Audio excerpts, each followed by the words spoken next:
Monty Williams doesn't have an excuse.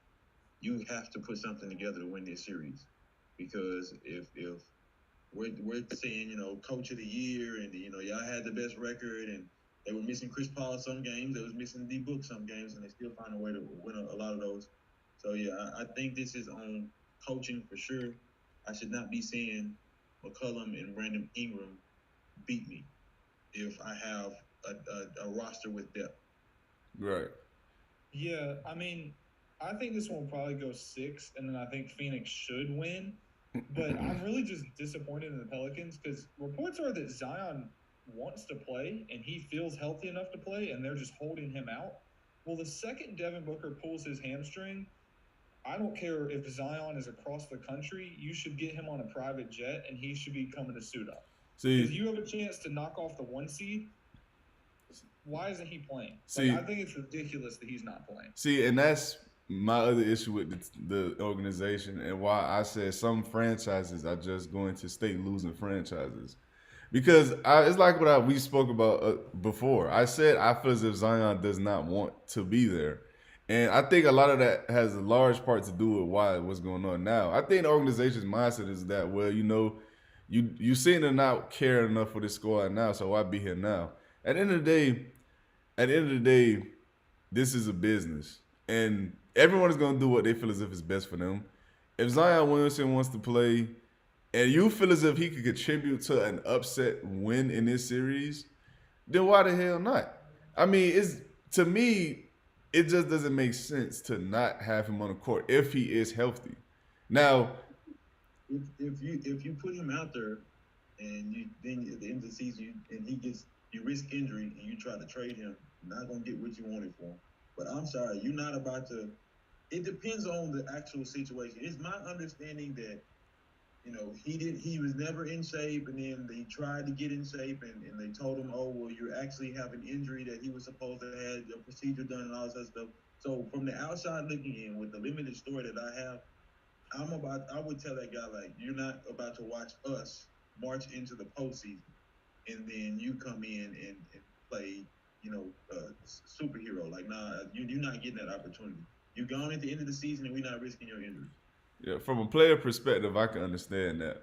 From an organization perspective, I can't give them that because these are billionaires that say this is business. At the end of the day, it's bigger than the sport. It's bigger than entertainment. This is simply just X's and O's for us.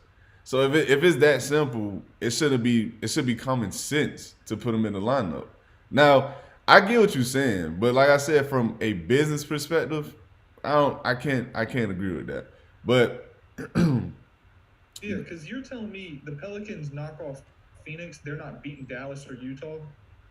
I think they would if they have Zion. If Luka's coming back healthy, then they damn sure not beating Dallas. They might have a chance, I guess, against Utah, but they damn sure not beating Dallas.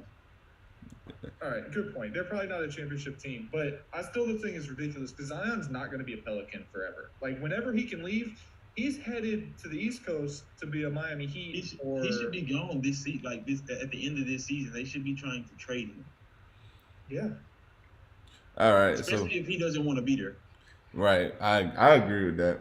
Now, the last series, I say the best for last. The Heat versus the Hawks. Sadly, the Heat fell to the Hawks by a game-winning floater from Trey Young. He made a great shot. They put him back in the series a little bit, but I think the end is inevitable. I think the Heat is going to take this series. But Alex, I want to get your thoughts on the series, man. What you think? How many games? What is that? How many games? You said they're gonna take the series. How Oh, many games? I like 5. I think they don't. All right. I like the Heat in 6. I actually think Atlanta probably wins tonight. I'm just waiting on one of those Trey Young games where he just goes off for like 45. Like he played really bad in that game until probably the midway through the third quarter. That then he man kinda been turned in it on. jail, man.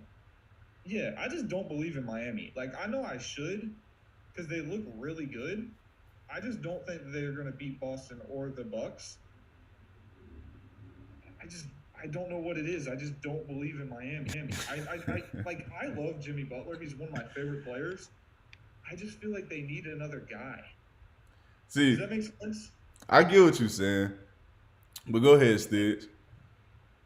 I'm with you. Like you say, it do seem like they need another guy, but they did conference finals with the Celtics when they went to the finals that year.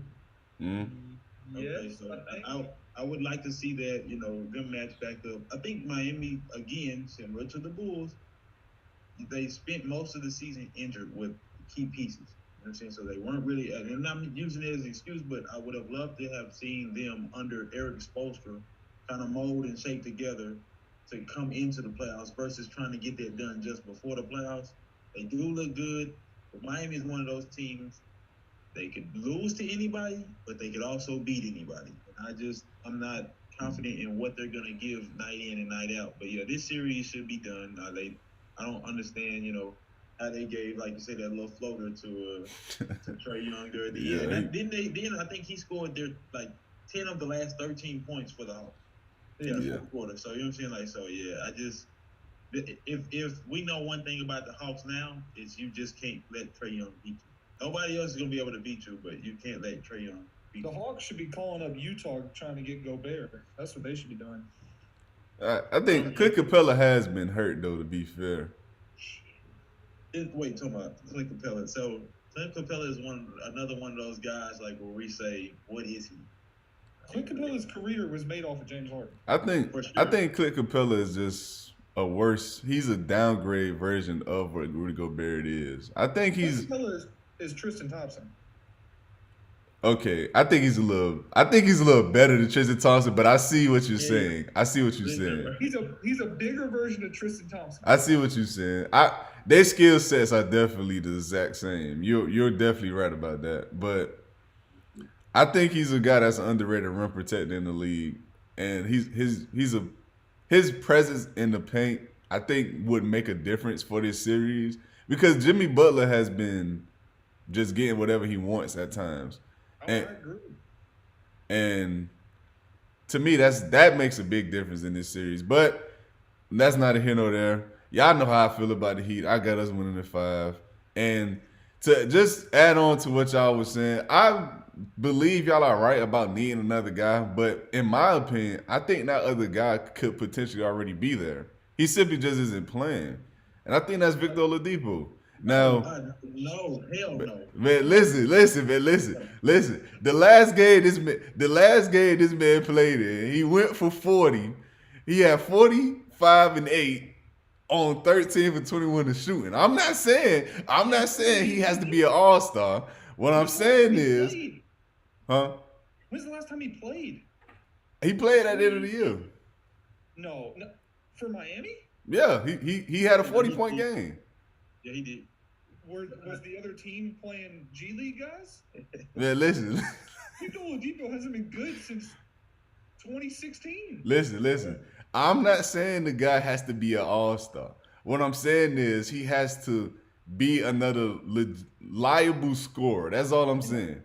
If they could get one more consistent scorer, I don't think there's a team in the East that could beat them. But who are you taking off the court to put Victor Oladipo in? Duncan Robinson or Tyler Hero? Because both of those guys are better. You think Duncan Robinson better than Victor Oladipo? Yeah, Duncan Robinson is Klay Thompson just without the defense. Put that man in the corner. Bro, that's literally you taking away the other aspect of his game. If you're just listen, Oladipo's playing better defense than Duncan Robinson. You said who? Victor Oladipo. Absolutely, this is an All-NBA defender. That's crazy. Now listen, hold on, I with Victor Oladipo, after he made his first All-Star game, I told everybody what he was going to do. I'm sorry, he's a poor man's Bradley Beal. Nah, he is. You can come in, you can give us some points, but then what? I've never been sold on him. He is the reason why it's people like him is the reason why the two-guard position is so weak in the NBA. I agree with that. Everybody comes in, you can give us on the offensive end something like a Kobe or Jordan performance from time to time, but you're not consistent and you can't play defense. I think that Victor Oladipo he could be a Jordan Clarkson. You come off the bench, give us a spark, then sit your ass down.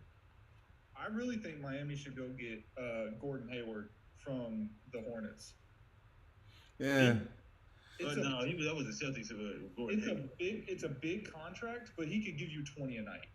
I mean, I can see it, but Because they'll have to move a lot of positions to put him in the starting lineup. Yeah, well, you're not going to take Tyler Hero and put him in the starting lineup because he is better as your sixth man. Right. And so, I don't know. I also just wish Lowry would have gotten there like 2 years before he actually did. Right. That's why I say I think they just need more time to kind of gel. Like if they can bring this same thing back next season, they could probably have. Yeah, but if they had like 2018 Lowry or even 2017 Lowry, where he could give you 15 instead of 7. That's a big upgrade. Like, I'm looking at their stat sheet for the series so far. Jimmy Butler averages 28. The next closest is Tyler Hero, who averages 15. Right. Yeah. And then Max Strus, who also averages 15. Wait, we're going to see, though, because I'm sorry. I was with you about everything until the Victor Oladipo statement. I have no faith in him. If he emerges, I don't think anybody should be shocked, but I have no faith. I forgot he was on the team. He's been injured. So, no, I'm not even saying that to be funny. Like, he's always injured, I feel like.